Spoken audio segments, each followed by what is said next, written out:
ದುಬೈನಿಂದ gold smuggling ಕೇಸ್ನ follow up ಸುದ್ದಿ ಇದು. ಇವತ್ತು ರನ್ಯಾ ರಾವ್ ಡಿಆರ್ಐ ಕಸ್ಟಡಿ ಅಂತ್ಯವಾಗ್ತಾ ಇದೆ. ಇವತ್ತು ಮತ್ತೆ ಕಸ್ಟಡಿಗೆ ಕೇಳುವಂತ ನಿಟ್ಟಿನಲ್ಲಿ ಡಿಆರ್ಐ ಅಧಿಕಾರಿಗಳು ಸಿದ್ಧತೆಯನ್ನ ಮಾಡಿಕೊಳ್ತಾ ಇದ್ದಾರೆ. ಯಾಕಂದ್ರೆ 3 ದಿನಗಳ ವಿಚಾರಣೆ ಮಾಡಿದಂತ ಸಂದರ್ಭದಲ್ಲಿ ಡಿಆರ್ಐ ಅಧಿಕಾರಿಗಳು ಸಾಕಷ್ಟು ಪ್ರಶ್ನೆಯನ್ನ ರನ್ಯಾಗೆ ಕೇಳಿದ್ರು. ಅದೇ ರನ್ಯಾ ಈ ಬಗ್ಗೆ ಏನು ಬಾಯ್ ಬಿಟ್ಟಿಲ್ವಂತೆ.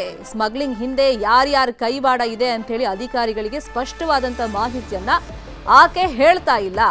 ಸೊ ಇದೇ ಕಾರಣಕ್ಕೆ ಇವತ್ತು ಮತ್ತೆ ತಮ್ಮ ವಶಕ್ಕೆ ಕೇಳೋದಕ್ಕೆ ಡಿಆರ್ಐ ಅಧಿಕಾರಿಗಳು ತಯಾರಿಗಳನ್ನ ಮಾಡಿಕೊಂಡಿದ್ದಾರೆ. ಇನ್ನೊಂದು ಕಡೆ ಸಿಬಿಐ ಟೆನ್ಷನ್ ಕೂಡ ಇದೆ. ರನ್ಯಾಗೆ ವಶಕ್ಕೆ ಕೇಳೋದಕ್ಕೆ ಸಿಬಿಐ ಅಧಿಕಾರಿಗಳು ಕೂಡ ತಯಾರಿಯನ್ನ ಮಾಡ್ಕೊಳ್ತಾ ಇದ್ದಾರೆ. ಸಿಬಿಐ ಅಧಿಕಾರಿಗಳು ಇವತ್ತೇ ವಶಕ್ಕೆ ಕೇಳುವಂತ ಸಾಧ್ಯತೆ ಇದೆ. ಮತ್ತೊಂದು ಕಡೆ ಬರೀ ಗೋಲ್ಡ್ ಸ್ಮಗ್ಲಿಂಗ್ ಕೇಸ್ ಅಷ್ಟೇ ಅಲ್ಲ, ಕೆಐಎಡಿಬಿ ಇಂದ ಭೂಮಿ ಪಡೆದಂತ ಬಗ್ಗೆಯೂ ಕೂಡ ಸಿಬಿಐ ತನಿಖೆಯನ್ನ ಮಾಡ್ತಾ ಇದೆ. ಇದೇ ವಿಷಯವಾಗಿ ಇನ್ನಷ್ಟು ಡೀಟೇಲ್ ಆಗಿ ಇನ್ಫಾರ್ಮೇಶನ್ ಕೊಡ್ತಾ ಹೋಗೋದಕ್ಕೆ ನೇರ ಸಂಪರ್ಕದಲ್ಲಿ ಕನೆಕ್ಟ್ ಆಗಿದ್ದಾರೆ ನಮ್ಮ ರಿಪೋರ್ಟರ್ ಮುನಿರಾಜು.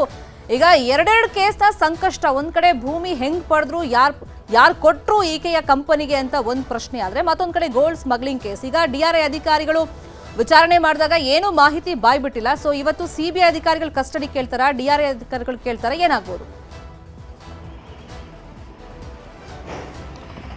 ಶರ್ಮಿತಾ, ಇವತ್ತು ರನ್ಯಾ ಅವರ ಒಂದು ಏನು ಡಿಆರ್ಐ ಕಸ್ಟಡಿ ಇವತ್ತು ಅಂತ್ಯ ಆಗ್ತಾ ಇದೆ. ಈ ಹಿನ್ನೆಲೆಯಲ್ಲಿ ಇವತ್ತು ಸಂಜೆ 4 ಗಂಟೆ ಸುಮಾರಿಗೆ ಆಕೆಯನ್ನು ಕೋರ್ಟ್ಗೆ ಹಾಜರುಪಡಿಸಿ ಪುನಃ ಕಸ್ಟಡಿಗೆ ಕೇಳುವಂತ ಸಾಧ್ಯತೆಗಳು ಕೂಡ ಇರುವಂತದ್ದು.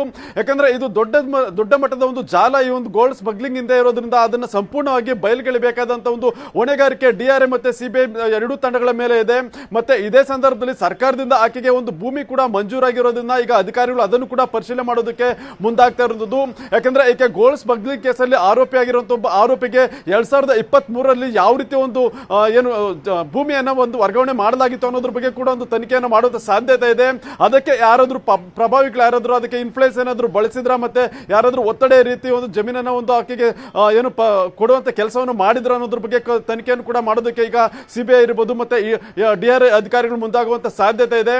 ಮತ್ತೆ ಇದೇ ವೇಳೆ ಆಕೆಯನ್ನ ಈ ಒಂದು ಗೋಲ್ಡ್ ಸ್ಮಗ್ಲಿಂಗ್ ಪ್ರಕರಣದಲ್ಲಿ ಮತ್ತಷ್ಟು ಹೆಚ್ಚಿನ ತನಿಖೆಯನ್ನ ಮಾಡೋದಕ್ಕೆ ಕೂಡ ಅಧಿಕಾರಿಗಳು ಇವತ್ತು ಸಿದ್ಧತೆಯನ್ನ ಮಾಡ್ಕೊಳ್ತಾ ಇದ್ದಾರೆ.